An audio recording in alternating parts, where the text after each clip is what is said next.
Bioneers' Revolution from the Heart of Nature is made possible in part by Organic Valley, a farmer-owned cooperative producing local food with the future in mind since 1988. Learn more at organicvalley.com. Welcome to the Bioneers, Revolution from the Heart of Nature. Our wounds open our hearts and lead us into the place where we can share pain, and when we do that, when we can go into the pain together, the pain is so bad that it feels like it would destroy us, but love and ceremony and community can carry the pain so it can all come out and we can honor and bless each other's wounds and realize we're all in this together. It's all alive. It's all connected. It's all intelligent. It's all relatives. We stand at the threshold of a historic opportunity in the human experiment to reimagine how to live on Earth in ways that honor the web of life, each other, and future generations. It's a revolution from the heart of nature and the human heart. In this series, The Bioneers, Revolution from the Heart of Nature, we celebrate social and scientific innovators with breakthrough solutions for restoring people and planet, creating a future environment of hope.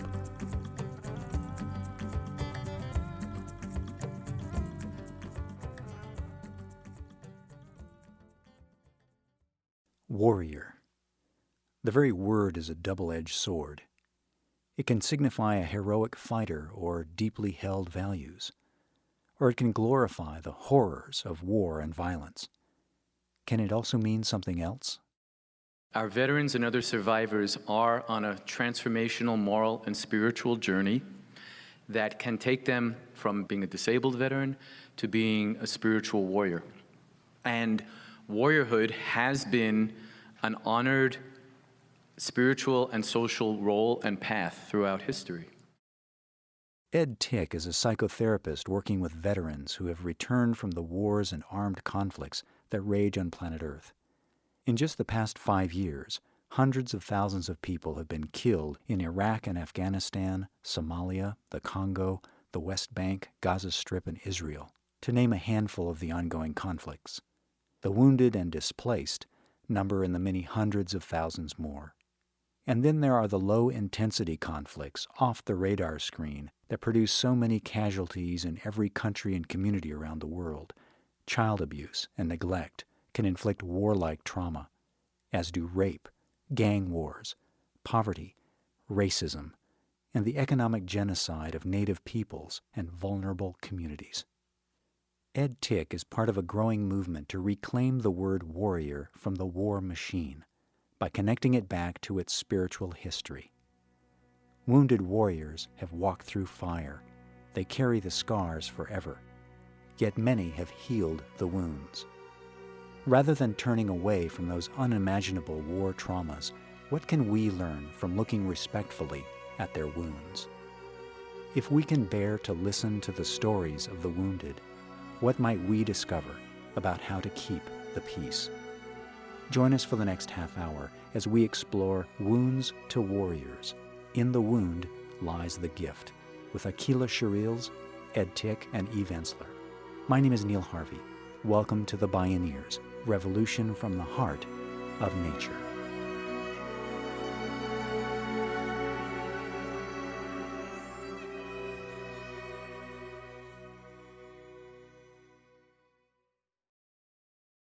I think that warrior from the perspective of like peace, we live in a country where peace isn't defined.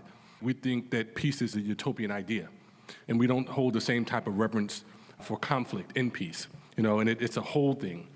Conflict is a healthy part of the human experience, but we live in a culture that actually tries to avoid conflict.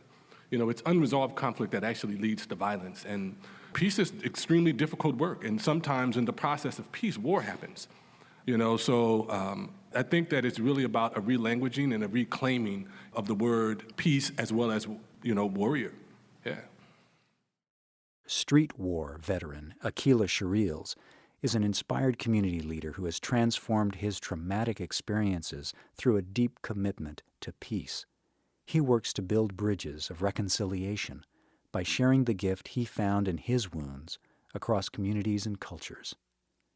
At a recent Bioneers conference, Aqeela Sherrills joined psychotherapist Ed Tick and women's rights activist Eve Ensler to share their perspectives on the gift of wounding.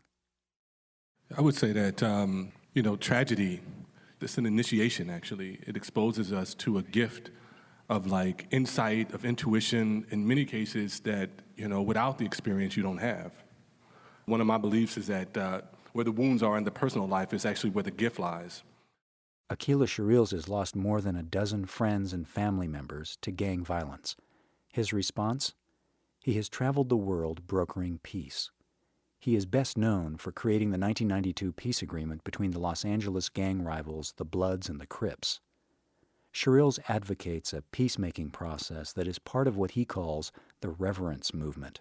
It encourages people to see the sacredness in one another, which Sherrills says is the only true path to reconciliation. I know that in my own personal life, being a victim of sexual and physical abuse, in my own household, if I didn't have that experience, it actually wouldn't, I've been able to metamorphose the experience because, first I was able to forgive myself. And then it was a process of being able to bring it to the perpetrator as a gift. This is something that's I would say intrinsic in like the experience that African Americans have experienced in this country as it relates to slavery and Jim Crow. I think it prepares the soul for something much more profound to give. So the connection, that I have to people is because of my understanding of this wound and not seeing it as, this is a problem in my life, but really metamorphose it and seeing it as a gift. But I've discovered that as I travel across the country and I speak to different audiences and groups, and always after I tell my story, there's a silence in the room because it's a taboo to talk about, those type of violations, that have happened in our personal life. It's like the whole room kind of like stills. Nobody wants to move or anything because folks don't want anybody to know that they've had the exact same experience.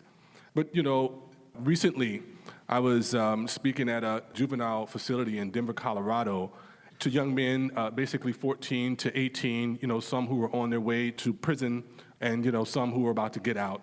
So I'm telling them my story, and after I finish, I can see in some of the young men's eyes who probably didn't have the courage to speak it because the institution is a place that you get preyed on if you're, vulnerable, in a sense. And but the biggest surprise for me was that there was an elder in the room, a woman. She was like in her mid-70s, and you saw that she had some health problems. She had an oxygen tank and stuff that she carried with her. And after everybody kind of cleared out, she came up to me, and she was like, "Baby, I just want to hug you." So she hugged me. And then she held my hands and she looked in my eyes and she said, "Thank you so much for sharing that story." She said, "I'm 73 years old." And she said, "It happened to me too. And this is the first time I've ever even spoke these words." So, and a lot of times, when we've had that type of experience, we feel like it's the responsibility of the perpetrator to forgive us. However, the gift is in forgiving yourself, first. It's an initiatory process, and it leads to the process of compassion, being able to put yourself in the shoes of others, because every perpetrator is a victim. It's a full circle, so it's about not judging the experience because, the experience only informs our life. It's not who we are. Aqeela Sherrills. In his book War and the Soul, psychotherapist Ed Tick writes that the Greeks revered their warriors, but they also understood the trauma caused by war. The Greek word trauma means a puncture, and it can also be a hole in the soul. No one gets out of war alive. Tick is renowned for his innovative work with survivors of severe trauma and violence. He takes veterans on healing and reconciliation journeys back to the scene of the trauma. One of my trips to Vietnam, we visited My Lai, where the atrocity, the massacre happened. And I met a woman who was 75, and she was a survivor of the massacre. She was the only one of her family who survived. So parents, siblings, children, all wiped out. And I asked her how life was for her, and she said it's been very, very painful. I wish I had died on that day with my family and my village. It's much harder to survive and carry this kind of wound than it is to die with your people. And I said, Bác, grandmother, in Vietnamese, Bác, I understand and I grieve with you.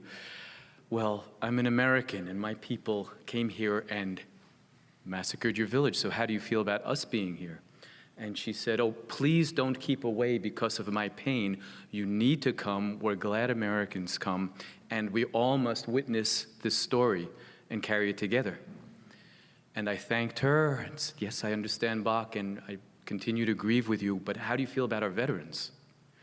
Making war on your people, some of them might have been right here in My Lai, some of them might have participated in the massacre. How do you feel about them? What do you have to say to them? And she said, often I think the only reason I survived was so I could live to this day to welcome the American veterans here and take their hands and look in their eyes and help them heal. That's become the purpose of my life.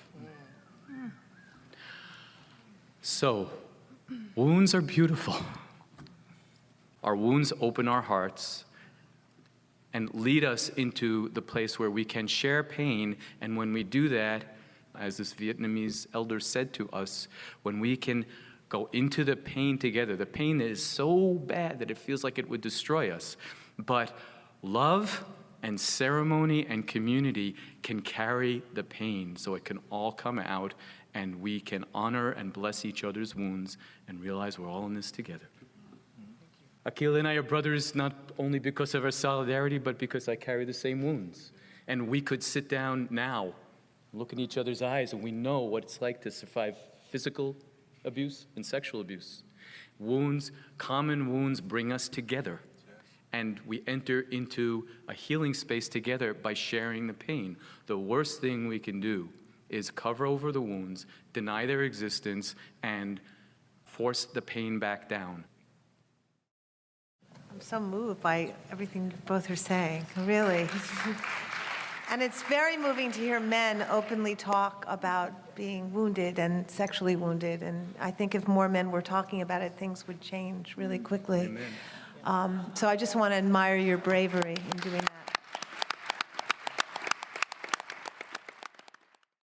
Eve Ensler is an outspoken playwright and author who founded a global movement to end violence against women and girls. V-Day has raised over $60 million through worldwide performances of her play The Vagina Monologues. She knows the depth of courage it takes to speak one's most personal truth. You know, I think wound is such an incredible word, wound, because it's close to womb, and there's something about wounds that they're openings. You know, when you're wounded, you're opened.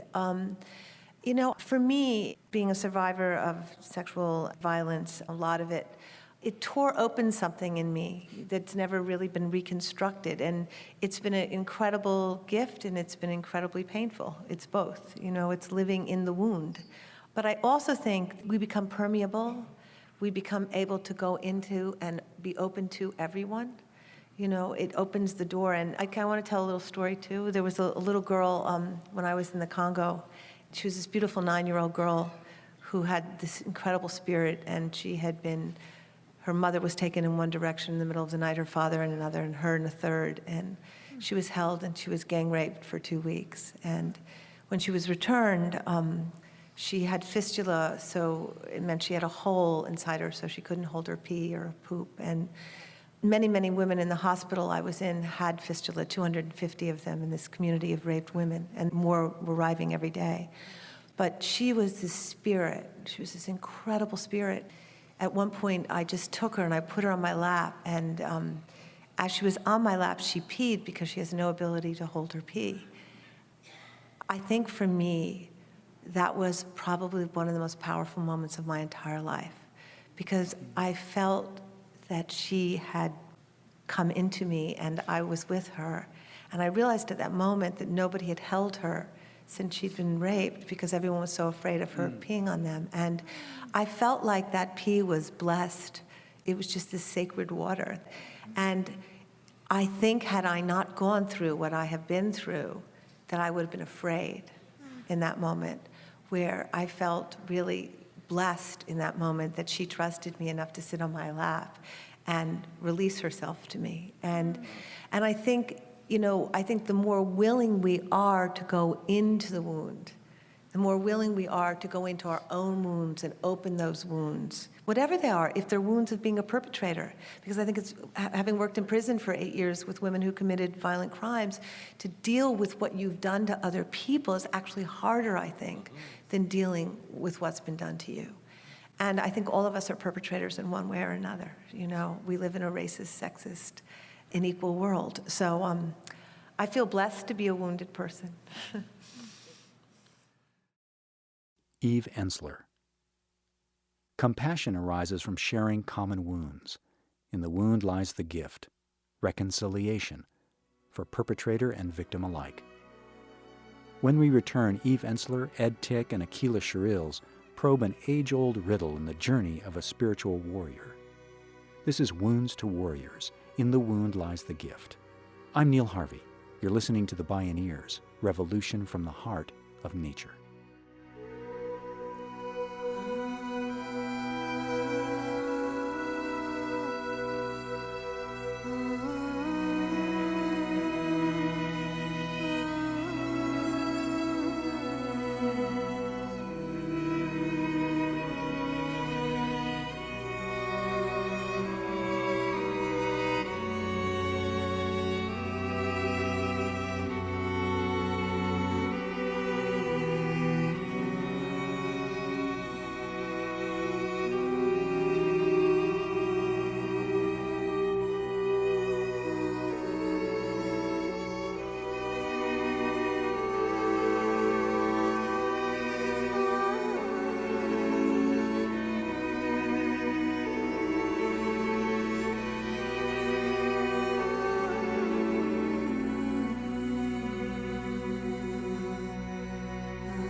You can download this and other programs on the radio pages at www.bioneers.org. As spiritual warriors coming together to repair the damage of war and cultivate peace, Eve Ensler, Ed Tick, and Aqeela Sherrills reflect on the ancient question: what is the difference between justice and vengeance? Leader of the Reverence movement, Aqeela Sherrills begins. Vengeance. The first thing I thought about, was the saying in the Bible where God said that vengeance is his. Okay. And I live in a war zone down in L.A., and no stranger to violence and murder, seeing that experience. My oldest son was murdered, shot to death. And, as you can imagine, it's like, I think it's something that you never really recover from. And so many feelings and thoughts came up in me once I got the message and went to the place where he was murdered and started kind of figuring out what was going on and what happened that I'm still not clear about, honestly. So my question was what's the gift in this tragedy? And at the same time, I'm contemplating this conversation. Law enforcement, without a murder weapon or somebody coming forward to testify, there's nothing that they can literally do. Whereas the streets has its own rules.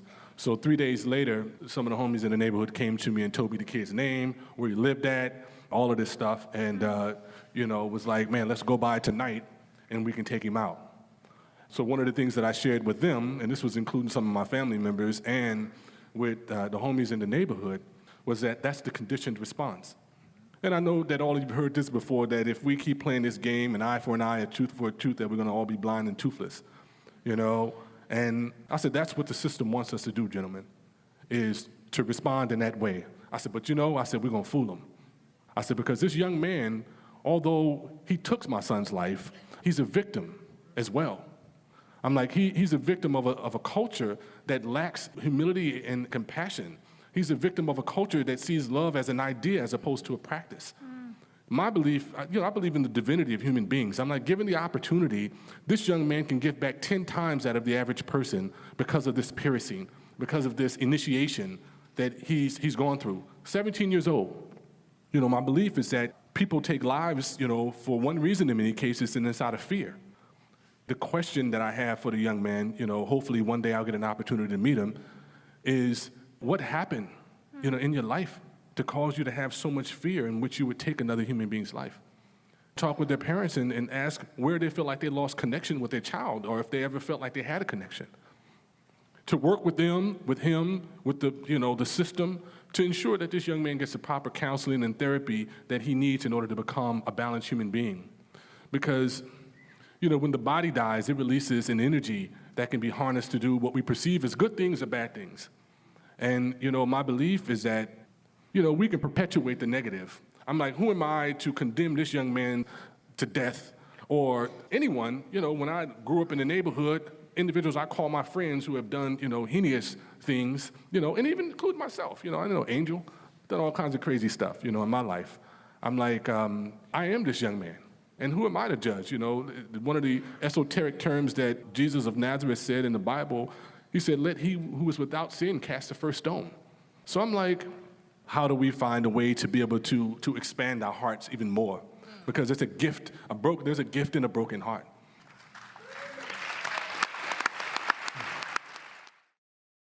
Aqeela Sherrills. How, then, do survivors of these kinds of conflicts and wars move beyond victimization and vengeance to healing? Women's rights defender Eve Ensler says wounded warriors must come to understand their power. I like something you said. It makes me think a lot about the difference between seeking justice and vengeance, and the distinction between the two. Because I know for many years I used to have fantasies about killing my father. It was an ongoing fantasy in my mind, and it was really how I survived. I would just imagine all the different ways that I murdered him, because he was really violent and destroyed me on a daily basis. And then one day it occurred to me that as I kept that rage alive and those fantasies, vengeance alive, I remained his victim. And I remain embroiled in his dance and that he had created. And there's something about vengeance that's about upholding a victim's status, and I'm no longer interested in being a victim. I don't believe in victims anymore. I believe that we are all very powerful. And I think there is something about the fierceness of fighting for justice without it crossing over to vengeance that I'm really interested in. Like, what is that line? In the same way that I'm interested in what is protest and what is going all the way up to a certain point that isn't violent, but where it's clear that you'll give your life to change something. And I think that we have to really shift consciousness away from vengeance. It feels very, it feels very patriarchal, to be perfectly honest. Psychotherapist Ed Tick has led hundreds of vets back to Vietnam with the purpose of facing the people and places that suffered the trauma of war, including themselves. It's a life-changing ritual of healing that acknowledges the wounded warriors on all sides. A wonderful story to illustrate this, again from Vietnam. You all remember Kim Phuc, who was the girl in the famous photograph running naked after she had been napalmed. She lives in Canada now, and she's still in pain from her skin grafts, but she's okay, she's good, she's become an international peace activist. And she's spoken at our Vietnam Memorial Wall in DC.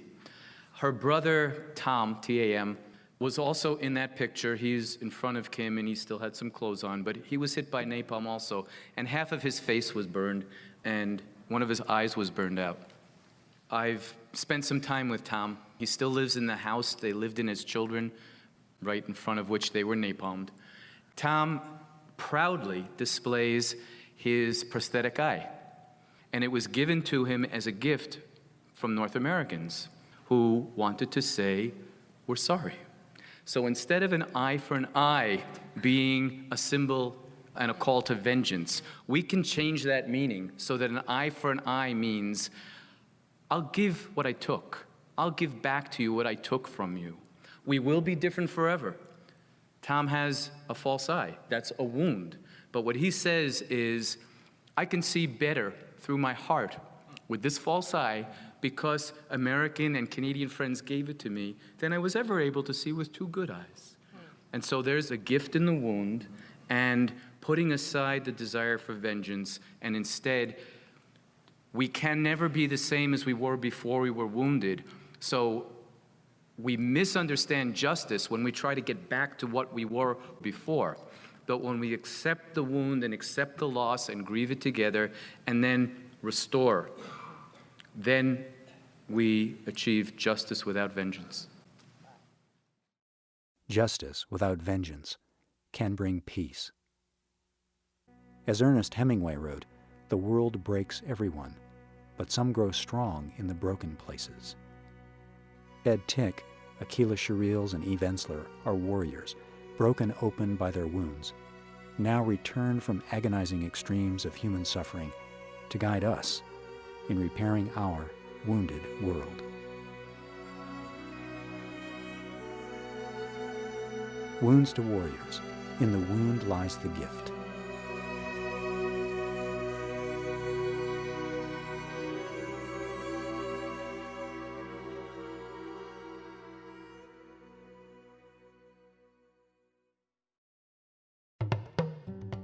Downloads of this program and many other Bioneers radio shows are available on the radio pages at bioneers.org or by calling 877-BIONEER.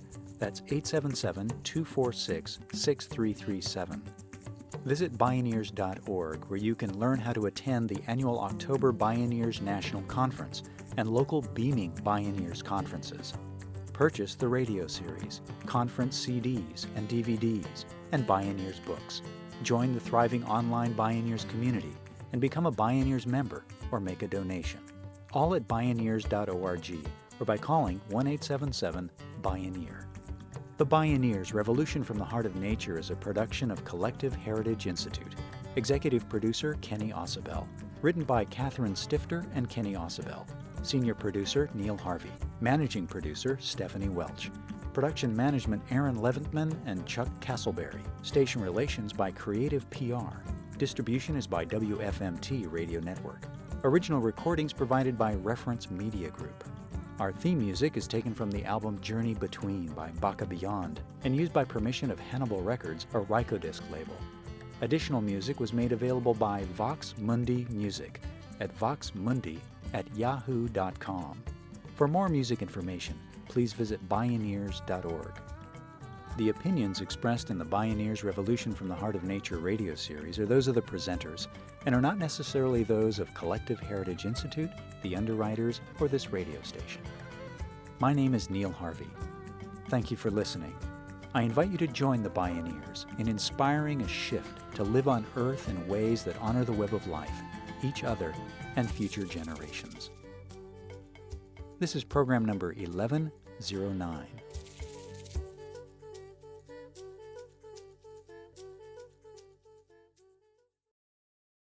Bioneers, Revolution from the Heart of Nature is made possible in part by Organic Valley, a farmer-owned cooperative producing local food with the future in mind since 1988. Learn more at organicvalley.com.